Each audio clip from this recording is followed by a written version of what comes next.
बबूल के पेड़ पर आम नहीं उगते। वृद्धाश्रम के एक कोने में बैठी सरिता जी 8-8 आंसू रो रही थी और विचर रही थी अपने अतीत में। जब शादी होकर ससुराल गई तब सास ने कितना लाड़ लड़ाया था, बेटी से भी ज्यादा। हर वक्त उनकी जुबान पर सरिता सरिता ही होता था। सरिता ये खा ले, सरिता ये पहन ले, सरिता देख ये साड़ी लाई मैं, सरिता ये गहना लाई हूँ। पर उसने क्या किया? ससुर के स्वर्गवासी होते ही पहले सब कुछ धोखे से अपने नाम कराया और फिर सास की रोटी तक उसे भारी लगने लगी थी। देखो जी, अब मुझसे ना होता तुम्हारी माँ का, इन्हें गांव भेज दो वरना मैं चली यहाँ से। आखिरकार उसने पति राघव को अपना फैसला सुना दिया। पर सरिता, गांव में माँ की देखभाल कौन करेगा?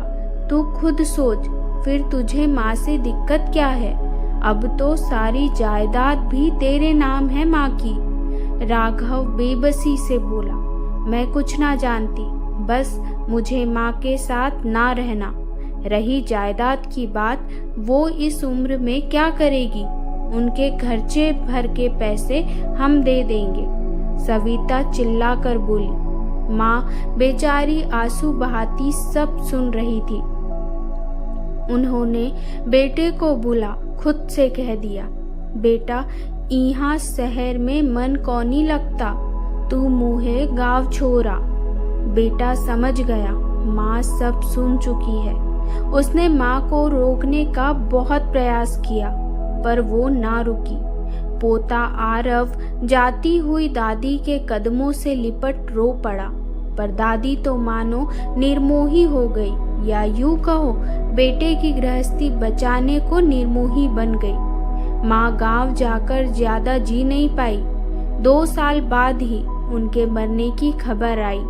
तब से राघव खुद 8-8 आंसू रोता था कि काश माँ को रोक लेता।